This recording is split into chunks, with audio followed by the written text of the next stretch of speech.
Welcome dear rockers. House of the Dragon के पहले episode में आपने देखा कि सम्राट विज़ी टारगारियन ने एक बेटे के लिए कितनी कोशिशें की, उसकी वजह से उसकी पत्नी एम्मा को कितनी वेदना हुई। एक बेटे के लालच में वो अपनी पत्नी का पेट काटकर अपने बेटे को बाहर निकालने के लिए राजी हो गया, लेकिन बदकिस्मती से वो बच्चा भी पैदा होते ही मर गया। अब इस साम्राज्य का अगला सम्राट कौन बनेगा, इसका फैसला होने से पहले ही उसका छोटा भाई डेमन खुद को सम्राट बताने लगता है और इस बात से परेशान होकर विज़ी डेमन को देश निकाला दे देता है। और फिर सम्राट की आज्ञा के कारण डेमन अपने ड्रैगन पर अपनी प्रेमिका को लेकर देश से बाहर चला जाता है और आखिर में विज़ी अपनी इकलौती बेटी रहायनिरा को साम्राज्य का अगला वारिस घोषित करता है। अब चलिए हाउस ऑफ द ड्रैगन के दूसरे एपिसोड में, जिसमें हम जानेंगे कि सिंहासन के इस मुकाबले में आगे क्या क्या होता है। एपिसोड की शुरुआत रहायनिरा को वारिस घोषित करने के 6 महीने बाद होती है। कॉर्लिस को जिस बात का डर था वही हुआ। स्टेपस्टोन्स के पायरेट्स अब वेलेरियन के शिप पर हमला करके उनको लूटने लगे थे। इतना ही नहीं, पायरेट्स ने कॉर्लिस के आदमियों को मारकर उनको केकड़ों का खाना बना दिया है। तब किंग्स लैंडिंग में मंत्री सभा मिलती है। सम्राट के किंग्स गार्ड का चीफ सर रेहम ब्रैडविन मर चुका है और इस वजह से सर हार्लोड वेस्टलिंग को ही किंग्स गार्ड का चीफ बना दिया जाता है। अब इतने दिन हार्लोड वेस्टलिंग रहायनिरा की सुरक्षा कर रहा था, लेकिन अब उसको चीफ बना दिया गया है, इसलिए अब रहायनिरा की सुरक्षा किसी और को सौंपना चाहते हैं। तब कॉर्लिस बहुत ही गुस्से में सभा में प्रवेश करता है और बताता है कि अब तक हमारे 4 बड़े शिप्स को पायरेट्स ने हत्या लिया है। मैंने पहले ही कहा था कि उन्हें इस तरह बढ़ावा मत दो, लेकिन मेरी बात सम्राट ने सुनी कहाँ। अब देखिए क्या क्या हो रहा है। जरा शांत हो जाओ कॉर्लिस। सम्राट, मैं तो शांत ही रहूंगा, लेकिन मेरे 4 शिप जो लूट गए हैं और उनमें जो मेरे आदमी फंस गए हैं, उन्हें आप क्या जवाब देने वाले हैं? तुम्हारे शिप और उनमें जो माल था उनके लिए सरकार तुम्हें मुआवजा देगी, और रही आदमियों की बात, उन्हें और उनके परिवार वालों को भी मुआवजा मिल जाएगा। अरे आपके मुआवजे से कुछ नहीं होने वाला, हमें तुरंत स्टेपस्टोन्स पर हमला करके उन पायरेट्स को जलाकर राख कर देना होगा। मेरी दुविधा को समझो कॉर्लिस, मैं फ्री सिटीज पर हमला नहीं कर सकता। अरे सम्राट, पायरेट्स फ्री सिटीज से नहीं है। वो तो ठीक है कॉर्लिस, लेकिन इन पायरेट्स को फ्री सिटीज सपोर्ट कर रहा है। अरे सम्राट, ठीक तो कहते हैं कॉर्लिस, अगर हमने पायरेट्स पर हमला कर दिया तो फ्री सिटीज का साथ खो बैठेंगे, इस वजह से हमको बहुत ही नुकसान होगा। और फिर मास्टर ऑफ कॉइन की बात सुनकर कॉर्लिस गुस्से में अपने दांत पीसता हुआ मास्टर ऑफ कॉइन के पास आता है। उसका गुस्सा देखकर मास्टर ऑफ कॉइन घबरा जाता है। तब कॉर्लिस कहता है कि अगर अब भी चुप बैठे रहेंगे तो पायरेट्स हम पर भी हमला कर देंगे। वैसे भी 6 महीने पहले डेमन अपनी सिटी वॉच के सैनिकों के साथ जाकर ड्रैगन स्टोन पर कब्जा कर चुका है, लेकिन हमारे सम्राट तो ऐसे बैठे हैं जैसे कुछ हुआ ही नहीं। अपनी जबान संभालो कॉर्लिस, सम्राट के पास बैठने से तुम खुद को सम्राट समझ बैठे। ओटो को ये बात सुनकर कॉर्लिस उसको भी घूरता है। अब विज़ी कहता है कि कॉर्लिस, मैं तुम्हारी बात समझ सकता हूँ। मैंने पहले से वॉलंटियर्स के पेंटो सिटी के लिए 10 आदमी भेज दिए हैं। अगर वो लोग भी हमारी तरह पायरेट से परेशान हैं, तो हम तुरंत स्टेपस्टोन्स पर हमला कर देंगे। हमारी सेना हमेशा ही इसके लिए तैयार है। अब इतने में रहायनिरा कहती है कि हमारे पास ड्रैगन और उनके सारथी भी हैं, सेना के साथ हम भी जाएंगे। और सभा में बैठे लोग चौंक जाते हैं और कहते हैं कि यह उतना आसान नहीं है रहायनिरा। अब कॉर्लिस मजाक में कहता है कि सम्राट से अच्छा प्लान तो रहायनिरा के पास है, और तब ओटो सम्राट से कहता है कि आप रहायनिरा को कोई और जरूरी काम दे दीजिए। अब विज़ी रहायनिरा को अपनी सुरक्षा के लिए नया किंग्स गार्ड चुनने को कहता है, और फिर रहायनिरा उदास हो जाती है क्योंकि वारिस घोषित होने के बाद भी मंत्री सभा में उसकी कोई इज्जत नहीं है। वो हार्लोड वेस्टलिंग के साथ चली जाती है और ये लोग जिस वोलांटी सिटी की बात कर रहे हैं वो दरअसल 9 फ्री सिटीज में से एक है, जो वेलेरिया राज्य की मिटने के बाद एजोस में बनी थी। ये सिटी रोहान नदी के किनारे पर है और उस नदी के बीच एक बहुत ही बड़ा ब्रिज है जिसके ऊपर एक बड़ी सिटी बनाई गई है। वहाँ रहायनिरा अपना किंग्स गार्ड चुनने में लगी होती है, क्योंकि उसका कद छोटा होता है तो वो स्टूल पर चढ़कर उन वीरों को देखने लगती है। वहाँ कई वंशज के नाइट्स आए होते हैं। हार्लोड हर वीर की काबिलियत के बारे में रहायनिरा को बताता है। तब ओटो वहाँ आता है और रहायनिरा को सिखाता है कि नाइट से किस तरीके से बात करनी चाहिए। रहायनिरा उससे पूछती है कि इनमें से किसको युद्ध भूमि में लड़ने का अनुभव है, तो हार्लोड वेस्टलिंग बताता है कि यह अनुभव तो क्रिस्टिन कोल को है। ये वही है जिसने डेमन को हराकर रहायनिरा से माला ली थी। तो आप किस युद्ध में लड़े थे क्रिस्टिन कोल? जी प्रिंसेस, मैंने डॉर्निश मार्च में डॉर्निश सेना से लड़ाई की थी। उस युद्ध में जीतने के बाद ही मुझे सर टाइटल दिया गया था। अब इस बात से इंप्रेस होकर रहायनिरा क्रिस्टिन कोल को अपना किंग्स गार्ड बना लेती है। इतने में ओटो कहता है कि क्रिस्टिन कोल एक बेहतरीन वीर जरूर है, लेकिन मेलेस्टर जैसे नामी वंश के वीर भी यहाँ पर हैं। अगर उनमें से किसी को आप चुन ले तो हमें उनके वंश का सपोर्ट हमेशा मिलता रहेगा। नहीं नहीं नहीं नहीं ओटो, वे नामी वंश के हो सकते हैं, लेकिन युद्ध का अनुभव उन्हें बिल्कुल भी नहीं है। एक किंग्स गार्ड को युद्ध का अनुभव होना जरूरी है। रहायनिरा की बात सुनकर ओटो के पास कहने के लिए कुछ नहीं बचता। इस दृश्य को रहायनिरा अपनी बालकनी से देख रही होती है। यहाँ सम्राट वेल्डिया का मॉडल एल्सन को दिखाकर वेल्डिया की खूबियां उसको बताने लगता है। वो उस मॉडल की काफी प्रशंसा करता है और तब विजलिस कहता है कि इसे मैंने नहीं बनाया बल्कि शिल्पकारों ने इसको बनाया है। मैंने तो सिर्फ इतिहास को पढ़कर उसमें कुछ सुझाव दिए थे कि वेल्डिया कैसी दिखती है। सम्राट, क्या आप सोचते हैं कि वेस्टेरोस भी एक दिन वेल्डिया जैसा बन सकेगा? वेल्डिया में कई 100 ड्रैगन्स हुआ करते थे, वैसी सिटी हम दोबारा नहीं बना पाएंगे। तभी उसके हाथ से ड्रैगन का पुतला नीचे गिरकर टूट जाता है। वो उसे उठाकर एल्सन को देता है और दोनों की नजरें मिलती है। सम्राट तुरंत बात को बदलकर पूछता है कि रहना कैसी है। जब से उसकी माँ का देहांत हुआ है वो मुझसे ठीक से बात भी नहीं करती। तो वो कहती है कि मैं भी ऐसी थी जब मेरी माँ मर गई थी, आप उससे अक्सर बातें किया कीजिए, फिर वो ठीक हो जाएगी। एल्सन, क्या तुम मेरे और अपने बीच की बातें उसको बताती हो? मुझे लगता है कि वो कुछ बातें समझ नहीं सकती। अब एल्सन बताती है कि वो इस बारे में रहना को कुछ भी नहीं बताती। फिर एल्सन रहना के पास जाती है। रहना कहती है कि मेरी माँ को गुजरे हुए सिर्फ 6 महीने हुए हैं, लेकिन ये लोग मेरे पिताजी की दूसरी शादी करवाकर नया वारिस लाने की कोशिश कर रहे हैं। आज तो उन लोगों ने मुझको मंत्रिसभा से बाहर भेज दिया और न जाने मेरी पीठ के पीछे क्या क्या प्लान कर रहे हैं। मंत्रियों की बात तो छोड़ो रहना, तुम खुद से पूछो, अगर तुम्हारे पिता दूसरी शादी कर लेते हैं तो तुम क्या करोगी? रहना को कुछ नहीं सोचता और तब एल्सन कहती है कि तुम्हारे पिता को तुम पर पूरा भरोसा है, इसीलिए उन्होंने तुम्हें अपना वारिस चुना है। ऐसा नहीं है एल्सन, वो डेमन चाचा को वारिस नहीं बनाना चाहते थे, इसीलिए उन्होंने मुझे वारिस घोषित कर दिया। अब एल्सन उसका जवाब नहीं देती और वहाँ कैंडल जलाकर कहती है कि जब मैं ऐसा करती हूँ तो मुझे लगता है कि मेरी माँ मेरे पास ही है, तुम भी ऐसा करके देखो। रहना भी कैंडल जलाकर देखती है और अपने हालात को सोचकर रोने लगती है। वो कहती है कि मैं चाहती हूँ कि मेरे पिता मुझे सिर्फ एक लड़की न समझकर मेरी काबिलियत को देखें। अब दूसरी ओर सम्राट कॉर्डिस और रहनीस से अकेले में बात करता है। आज मंत्रिसभा में बहस कुछ ज्यादा ही गर्म हो गई, लेकिन मैं वादा करता हूँ कि हमारा परिवार और वंश हमेशा एकजुट होकर रहेंगे। हमारे बीच मतभेद हो सकते हैं, लेकिन मुझे अपनी दीदी से बहुत लगाव है। तो वो भी कहता है कि मुझे भी माफ कर दीजिए सम्राट, सभा में आज मैं कुछ ज्यादा ही कड़वा बोल गया। आपका दिल दुखाना मेरा मकसद नहीं था। कॉर्डिस, तुम्हारे शिप्स हमारे साम्राज्य के लिए वरदान है, लेकिन सम्राट होने के नाते मेरा फर्ज है कि युद्ध को बढ़ावा न दूं। मैं भी युद्ध नहीं चाहता सम्राट, लेकिन अगर आप बुरा न माने तो मैं खुलकर बातें करना चाहता हूँ। जरूर कॉर्लिस, जरूर। कॉर्लिस कहता है कि हमारे इतिहास में पहली बार एक लड़की इस सिंहासन की वारिस बनाई गई है। आपके भाई डेमन ने ड्रैगन स्टोन पर कब्जा कर लिया है और उसको किसी ने नहीं रोका। अब हमारे शिप्स रूट्स पर पायरेट कब्जा जमाकर बैठे हुए हैं और ऐसे कई कारणों से हमारा साम्राज्य अब अपनी ताकत खो रहा है और इस बात की खबर दुश्मनों को भी जरूर होगी। तो क्या हमें स्टेप स्टोन्स पर आक्रमण नहीं करना चाहिए? मेरा मतलब यह है सम्राट कि हमें अपनी ताकत बढ़ा लेनी चाहिए।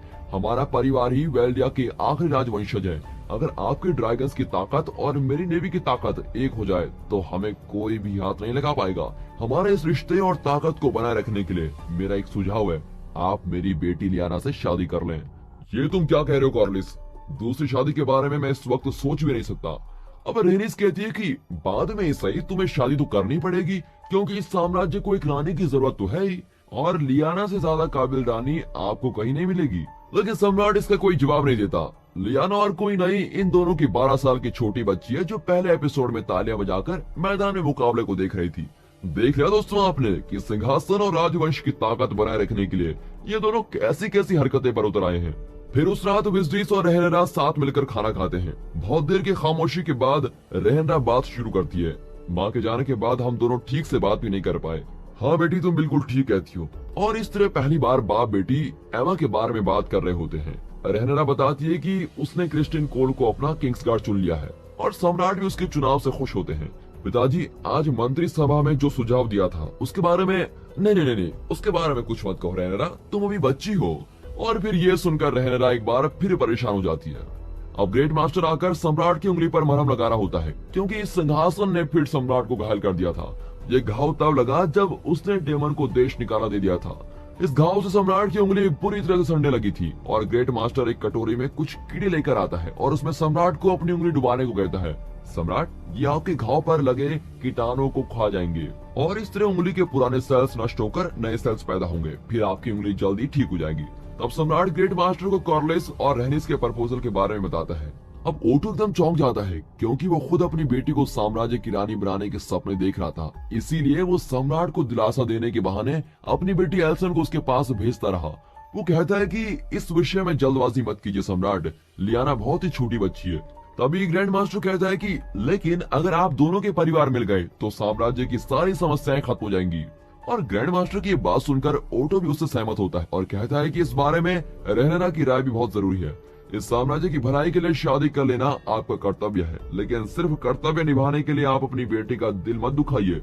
ये मेरी आपसे पर्सनल विनती है, लेकिन फैसला तो आपको ही करना है महाराज। अब अगले दिन कॉर्लिस अपनी बेटी लियाना को सम्राट के पास भेजता है। वो सम्राट से ड्रैगन की बातें करती है। जब एक ड्रैगन का सारथी मर जाता है तो वो अपने लिए दूसरा सारथी चुनता है। वैसे ही एगोन के ड्रैगन बेल्डियन ने एगोन की मौत के बाद उसके बेटे मेगार को चुना, फिर उसके बाद एगोन की पोती आर्या को और उसके बाद विजलिस को अपना सारथी चुना था। लेकिन तब तक बेलेरियन बहुत ही बूढ़ा हो चुका था और 2 साल के अंदर मर गया। बेलेरियन के मरने के बाद विजलिस किसी दूसरे ड्रैगन के साथ कनेक्ट नहीं हो सका। ऐसा करीबी रिश्ता इंसानों के बीच भी नजर आता है, लेकिन वेंजिया का ड्रैगन अभी भी जिंदा है ना। तो सम्राट कहते हैं कि हाँ लियाना, क्या वो इतना बड़ा हो गया कि पिट उसके लिए छोटा पड़ रहा है? वो कहती है कि सब कहते हैं कि वो दुनिया का सबसे बड़ा ड्रैगन है। अच्छा, तो इस वक्त तो कहाँ है? मैंने सुना है कि वो नैरोसी के किनारे नजर आया था और जिन लोगों ने उसको देखा था उन्होंने बताया कि वो ड्रैगन बहुत दुखी था। हाँ लियाना, कभी कभी अकेलापन इंसानों को ही नहीं ड्रैगन्स को भी दुखी कर लेता है। अब लियाना कहती है कि आपसे शादी करना मेरा सौभाग्य है सम्राट। हमारी शादी से वेल्डिया के आखिरी 2 राजवंश एक हो जाएंगे। मैं आपको शुद्ध वेल्डियन खून का वारिस दे सकूंगी। इससे हमारा साम्राज्य और ताकतवर हो जाएगा। और सम्राट कहीं न कहीं उसकी चाल समझ लेता है। वो कहता है, क्या तुम्हारे पिता ने तुमको ये सब सिखा कर भेजा है? तुम्हारी माँ ने तुम्हें क्या सिखाया लियाना? उन्होंने मुझे बताया कि 14 साल की उम्र तक मैं आपको कोई वारिस नहीं दे सकती। क्या आपको ये रिश्ता मंजूर है? और छोटे बच्चे के मुंह से ऐसी बातें सुनकर विजलिस बिल्कुल ही चौंक जाता है। दूर से रहनरा इसको देख रही होती है और उससे ये सब देखा नहीं जाता और वो जाने लगती है। तब रहनीस उससे पूछती है कि ये सब देखकर तुम परेशान हो ना? रहनरा कहती है कि मेरे पिताजी सम्राट हैं, इसलिए उन्हें अपने वंश को चलाने के लिए शादी करनी पड़ रही है। लेकिन आप तो लियाना की माँ है, क्या आपको इससे कोई परेशानी नहीं है? अरे परेशानी तो है रहनरा, लेकिन ये सदियों से चली आ रही प्रथा है। मेरी बेटी से नहीं तो किसी और लड़की से सम्राट शादी तो जरूर करेंगे। फिर उनका एक न एक बेटा तो जरूर होगा जो बड़ा होकर सिंहासन पर जरूर बैठेगा। अगर किसी और वंश की लड़की उनकी पत्नी बन गई तो फिर इस साम्राज्य में तुम्हारा कोई भी स्थान नहीं होगा। रहनरा कहती है कि जब मैं रानी बन जाऊंगी तो मैं इन सारी प्रथाओं और नियमों को बदल दूंगी। अच्छा रहनरा, मैं भी कभी ये सपना देखा करती थी, लेकिन प्रशासकों की सभा ने मेरी बात को सुना ही नहीं। इस पर रहनरा कहती है कि आप भले नाम की रानी बनकर रह गई, लेकिन मुझे मंत्री सभा के सामने रानी घोषित किया गया है और मंत्रियों ने मेरे आगे घुटने भी टेके हुए हैं और उन्होंने शपथ भी ली थी। रहनरा, क्या तुम्हें लगता है कि वो आखिर तक अपना शपथ निभाएंगे एक लड़की को साम्राज्य सौंपने से पहले? और ये बात तुम्हारे पिता भी अच्छे से जानते हैं। दूसरी ओर एल्सर को दिखाते हैं तो एल्सर सम्राट से मिलने आती है। सम्राट बताता है कि मंत्री सभा में मेरी दूसरी शादी की बातें चलने लगी है। हाँ सम्राट, इस देश की जनता को एक रानी की जरूरत तो है, तो फिर उन्होंने किस रानी बनाने का फैसला किया है? तब सम्राट लियाना का जिक्र करता है तो एल्सन कहती है कि मेरी तरह वो भी आपको पसंद करती है, और ये कहकर वो गुस्से में अपनी उंगलियां नोचने लगती है। एल्सन को उसके पिता ओटो ने ही सम्राट के पास भेजा था, लेकिन वो खुद भी एक रानी बनने के सपने देख रही थी, पर अब उसके सपने पर पानी फिर गया है और गुस्से में वो अपनी उंगलियां नोचने लगती है और उससे खून निकलने लगता है। फिर वो सम्राट को एक भेंट देती है। उसमें ड्रैगन का एक छोटा पुतला होता है जिसे एक बार सम्राट ने नीचे गिरा दिया था और उसको देखकर सम्राट बहुत ही खुश होता है। तब ओटो दरवाजा खटखटाकर तुरंत अंदर आता है और कहता है कि हमें तुरंत मंत्री सभा बुलानी पड़ेगी। सम्राट पूछता है कि ऐसी क्या बात हो गई? वो तो मैं वहीं बताऊंगा। तब वहाँ ड्रैगन पिट से ड्रैगन्स का केयरटेकर आता है और कहता है कि ड्रैगन पिट से ड्रैगन का एक अंडा चोरी हो गया है। 50 गार्ड्स के रहते वो अंडा चोरी हो गया है। सम्राट, दरअसल आपके भाई डेमन वहाँ आए थे। और ओटो कहता है कि डेमन एक मैसेज छोड़कर गया है। ग्रैंड मास्टर उस मैसेज को खोलकर पढ़ता है जिसमें डेमन ने खुद को ड्रैगन स्टोन का प्रिंस और सिंहासन का असली वारिस बताया होता है। दरअसल उसने वेल्डियन वंश के रिवाज के अनुसार अपनी प्रेमिका माइसीरिया से दूसरी शादी करने का फैसला किया था और वो माइसीरिया को ड्रैगन स्टोन की रानी बनाने वाला था। इतना ही नहीं, माइसीरिया अब उसके बच्चे की माँ बनने वाली है, इसलिए रिवाज के अनुसार उसे अपने बच्चे के लिए एक ड्रैगन की जरूरत थी, इसीलिए उसने ड्रैगन पिट से एक अंडा चुरा लिया है। इतना ही नहीं, उसने अपनी शादी में सम्राट को स्पेशल गेस्ट के तौर पर निमंत्रण भी दिया होता है। लेकिन माइसीरिया है कौन? अब तक उसकी कोई हैसियत नहीं है, लेकिन उसे अपनी रानी बनाकर डेमन राजद्रोह करने वाला है। मुझे तो लगता है कि मेरा भाई मुझे गुस्सा दिलाने के लिए सब कर रहा है। सिर्फ वही नहीं सम्राट, ये पूरा साम्राज्य आपको देख रहा है और सोच रहा है कि आप क्या करने वाले हैं। सम्राट कहता है कि अब आप लोग ही बताइए मैं क्या करूं। डेमन किसका अंडा लेकर गया है? तो उसको पता चलता है कि वो रहनीस के ड्रैगन ड्रीम फायर का अंडा लेके गया होता है। तो वो कहते हैं कि सम्राट, वो रहनीस के ड्रैगन ड्रीम फायर का अंडा लेके गया है। उस अंडे को हमने आपके बेटे के लिए रखा था। ओटो, तुरंत सेना तैयार करो, मैं खुद ड्रैगन स्टोन जाकर डेमन को यहाँ खींच कर लेके आऊंगा। माफ करना सम्राट, मैं आपको जाने नहीं दूंगा। अब डेमन पहले जैसा नहीं है, इसलिए आपको वहां जाना खतरे से खाली नहीं है। मैं खुद ड्रैगन स्टोन चला जाऊंगा। अब एल्सन ओटो को कवच पहनाकर तैयार करती है। तब उसकी उंगलियां देखकर ओटो पूछता है कि तुम इस तरह खुद को क्यों घायल करती हो, और एल्सन कुछ नहीं कहती। बेटी, आज रात तुम सम्राट से मिलने जा रही हो, ठीक है? पिताजी अगर आप कहेंगे तो जाऊंगी। और तब क्रिस्टियन कोल वहां पर आता है और कहता है, मैंने अपने सबसे श्रेष्ठ वीरों को तैयार करके रखा हुआ है। सर हार्लोड भी हमारे साथ आ रहे हैं। क्रिस्टियन कोल, तुम अपने किंग सन का ख्याल रखना। ये कहकर एल्सन चली जाती है। अब सब तैयार होकर ड्रैगन स्टोन के किले तक पहुंच जाते हैं। तब वहाँ डेमन ड्रैगन का अंडा लेकर आता है और कहता है, ओटो, ड्रैगन स्टोन में आपका स्वागत है। डेमन, इस आइलैंड पर अब तुम्हारा राज नहीं चलेगा। चुपचाप ड्रैगन का अंडा वापस कर दो और अपनी उस प्रेमिका को यहाँ से भगा दो। ये सम्राट का हुक्म है। लेकिन आपका सम्राट है कौन, कहाँ है? इतनी छोटी सी बात के लिए सम्राट नहीं आ सकते। ये भी ठीक है, लेकिन ये नौजवान कौन है? मेरा नाम क्रिस्टियन कोल है, प्रिंस डेमन। ओह, माफ करना क्रिस्टियन कोल, मुझे याद नहीं आ रहा है। आपको याद नहीं आ रहा है? मुकाबले में आप मुझसे तो हारे थे और इतनी जल्दी भूल गए। ओहो, मजाक तो तुम अच्छा कर लेते हो क्रिस्टियन कोल। हमें पता है डेमन कि तुम सम्राट का ध्यान आकर्षित करने के लिए ये सब कुछ कर रहे हो। नहीं नहीं, मैं तो सिर्फ अपनी परंपरा निभा रहा हूँ। तो ये कैसी परंपरा है? ये परंपरा सिर्फ पत्नी से होने वाले बच्चों के लिए है, न कि तुम्हारी प्रेमिका के बचने के लिए, जिसका वंश कोई नहीं जानता। अरे तो क्या हुआ, वो मेरी होने वाली पत्नी है। ये सुनकर तो मायसीरिया भी चौंक जाती है कि मैं और उसकी पत्नी, और अब उनकी भी ऐसी बहस में लड़ाई शुरू होने वाली होती है। अब इस पर ओटो अपनी तलवार निकालता है तो डेमन भी अपनी डार्क सिस्टर से बनी तलवार निकालता है और तब क्रैक्सिस दहाड़ कर बाहर आता है। ओटो कहता है कि सब अपनी तलवारें नीचे कर लो और सब उसका कहा मानते हैं। तभी एक और ड्रैगन की आवाज आती है। अब ये कौन है? और तब दिखाते हैं कि रहेंद्रा अपने ड्रैगन सारेक्स पर सवार होकर वहां आती है। सारेक्स पर एक राउंड मारकर वो नीचे लैंड होती है। आप यहाँ क्या कर रही है प्रिंसेस? तो वो कहती है कि खून खराबा होने से पहले मैं आप लोगों को रोकने आई हूँ। ओटो क्रिस्टियन कोल से कहता है कि तुम रहेंद्रा को यहाँ से सुरक्षित वापस लेके जाओ। इतने में सारेक्स पीछे से दहाड़ने लगती है। रहेंद्रा कहती है कि देख लो सारेक्स, ये लोग मुझे सुरक्षा देने की बात कर रहे हैं। और इस तरह लोगों का मजाक उड़ाती हुई वो अपने चाचा डेमन के पास जाती है और कहती है, पिताजी ने मुझे ड्रैगन स्टोन की प्रिंसेस घोषित कर दिया है चाचू। दरअसल आप इस वक्त मेरे किले पर कब्जा करके बैठे हुए हैं। देखो बिटिया, जब तुम बड़ी हो जाओगी ना, तब ये राज्य तुम्हें मिल जाएगा। चाचू, आपकी हरकतों से पिताजी बहुत ही दुखी है।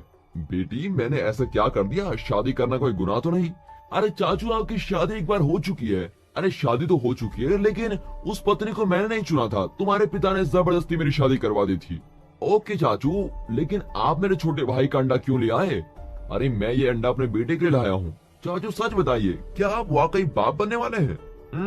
अभी तो नहीं, लेकिन एक न एक दिन मैं बाप जरूर बन जाऊंगा। ये कहकर वो मुड़कर मायसीरिया को देखता है। ओहो, सत्यानाश हुई इस आदमी का। ऐसा सोचकर मायसीरिया गुस्से में अंदर चली जाती है। अब रहेंद्रा ड्रैगन से कहती है कि मैं आपके सामने खड़ी हूँ और ये ड्रैगन स्टोन मेरा है। अगर आपको लगता है कि मैं आपका हक छीनकर यहाँ की प्रिंसेस बन गई हूँ, तो बेशक मेरी जान लेकर यहाँ के राजा बन जाइए। मुझसे ये तमाशा और नहीं देखा जाता चाचू। और अपनी बच्ची की ऐसी बातें सुनकर डेमन का दिल पिघल जाता है और वह तुरंत अंडा रहेंद्रा की ओर फेंक कर चला जाता है। अब रहेंद्रा खुशी से उस अंडे को ड्रैगन के केयरटेकर की बॉल में डाल देती है। फिर वो इस तरह सब पर नजर घुमाती है कि मानो कह रही हो कि छोटी सी बात के लिए चले आए थे खून खराबा करने। अपना काम पूरा करके रहेंद्रा अपने शानदार ड्रैगन सारेक्स पर सवार होकर उड़ जाती है। अब ओटो एकदम चौंक कर खड़ा रहता है कि यहाँ हो क्या रहा है भाई। यहाँ डेमन सीधे मायसीरिया के पास जाता है और वो बहुत ही गुस्से में होती है और पूछती है, क्या तुमने सबसे ये कह रखा है कि मैं तुम्हारे बच्चे की माँ बनने वाले हूँ? हाँ डार्लिंग, और तुमने ये भी कहा कि हम दोनों शादी करने वाले हैं। हाँ हाँ, इसमें कोई शक है क्या? आज नहीं तो कल हमारी शादी जरूर होगी मायसीरिया। एक बात सुनो डेमन, बहुत दिन पहले मैंने वो सब कुछ कर लिया जिससे मुझे कभी बच्चा नहीं होगा। तुमने मुझसे वादा किया है कि तुम मुझको सुरक्षित रखोगे। मायसीरिया, ड्रैगन स्टोन बहुत ही सुरक्षित जगह है। अरे सुरक्षित तो है, लेकिन अब तुमने जो काम किया है उसके बाद तो तुम्हारे लोग मुझे दुनिया के किसी भी कोने से ढूंढ निकाल कर मार डालेंगे। नहीं नहीं मायसीरिया, मेरे रहते तुम्हें कोई कुछ नहीं कर सकता। बचपन से लेकर आज तक मुझे न जाने किस किस के हाथों और कहां कहां भटकना पड़ा, लेकिन अब तो मैं तुम्हारे साथ हूँ। फिर तुम्हें किस बात से खतरा है? लेकिन वो कहती है, तुम तो एक टरगारियन हो, इसलिए सम्राट से मुकाबला कर सकते हो, लेकिन मैं इतनी ताकतवर वंश की नहीं हूँ। मैं तुम्हारी धन दौलत, ताकत या तुम्हारे सफेद रेशमी बालों के लिए तुम्हारे साथ नहीं रहती हूँ। मैं सिर्फ अपनी आजादी के लिए तुम्हारे साथ रहती हूँ। अरे तुम्हें किस चीज से आजादी चाहिए मायसीरिया? मुझे डर से आजादी चाहिए। इसके दिल की बात को समझे बिना ही डेमन अपने भाई से लड़ने पर उतर आया था। और साम्राज्य में इतने बड़े बड़े कांड हो रहे हैं और यहाँ सम्राट एल्सन के दिए हुए ड्रैगन के पुतले को निहारता हुआ सोचता है कि मैं शादी किससे करूं, इससे या उससे। फिर वो मास्टर ऑफ लॉ लियोनल को बुलाता है और पूछता है कि इस विषय में तुम्हारी क्या सोच है। वो कहता है कि कॉर्लिस के पास बहुत ही ज्यादा नेवल फोर्स है, उसकी बेटी के अंदर टारगेरियन खून दौड़ रहा है, ऊपर से वेल्डेन भी एक राजवंश है, तो फिर इस शादी में आपको क्या दिक्कत हो रही है? अरे लियोनल, वो 12 साल की बच्ची है, अभी बच्ची है तो 2 साल बाद बड़ी तो हो जाएगी सम्राट। लियोनियल, लेकिन मुझे अभी शादी नहीं करनी है और इसमें मुझे कोई दिलचस्पी भी नहीं है। सम्राट की अपनी कोई दिलचस्पी नहीं होती, उसे हमेशा एक सम्राट का कर्तव्य निभाना चाहिए। फिर सम्राट कहता है, लेकिन अगर मैंने कॉर्लिस का रिश्ता ठुकरा दिया तो क्या होगा? होगा क्या सम्राट? वो जरूर बुरा मान जाएगा क्योंकि वो सिंहासन के करीब रहना चाहता है। ऊपर से स्टेप स्टोन्स की मुसीबत की वजह से युद्ध के लक्षण नजर आ रहे हैं और इन हालात में कॉर्लिस को खुश करना बहुत ही जरूरी है क्योंकि साम्राज्य की आधी से ज्यादा नेवल फोर्स उसी की है। सम्राट कहता है कि अच्छा, तो क्या वो युद्ध काल में हमारा साथ नहीं देगा? अरे मैंने ऐसे कब कहा, मैं तो सिर्फ ये कहता हूँ कि बेवजह उससे दुश्मनी मोल लेना ठीक नहीं है, इसीलिए आप चुपचाप लियाना से ही शादी कर लीजिए। तब किंग्स गार्ड आकर कहता है कि प्रिंसेस रहनेरा ड्रैगन स्टोन से लौट आई है। ओ, ड्रैगन स्टोन से लौट आई है? लेकिन रहनेरा ड्रैगन स्टोन गई कब थी? तुम तुरंत उसको यहाँ ले आओ।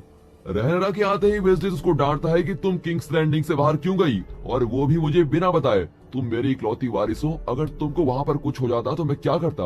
पिताजी जरा बैठकर बातें करते हैं। और अब दोनों बैठते हैं और वेस्टेज उससे फिर पूछता है कि तुम वहाँ क्यों गई। रहनेरा कहती है कि मैं वहाँ गई इसलिए बिना किसी की जान लिए ड्रैगन का अंडा लेके आ गई हूँ। ओटो तो लड़ने में उतर आए थे। तुमने ठीक किया बेटी, कभी कभी तुम बिल्कुल अपनी माँ की तरह सिचुएशन को हैंडल कर लेती हो। एमा के बिना ये रेड कीप एकदम सूना लगता है, उसकी जगह कोई और नहीं ले सकता। पिताजी आपके मुंह से ये सब सुनकर मुझको अच्छा लग रहा है। तुम्हें समझने में मुझे इतने साल लग गए रहनेरा, प्लीज मुझे माफ कर दो। वो कहती है कि इस साम्राज्य की भलाई के लिए आपको दूसरी शादी कर लेनी चाहिए पिताजी। तुम्हारी माँ की जगह मैं किसी और को नहीं दे सकता और मेरी वारिस हमेशा तुम ही रहोगी, ये मेरा वादा है। वो आगे कहता है, लेकिन इकलौती वारिस होने की वजह से हमारे दुश्मन हमें आसानी से हरा सकते हैं, इसलिए मुझे दूसरी शादी करनी पड़ रही है। लेकिन आपके दुश्मन कौन है पिताजी?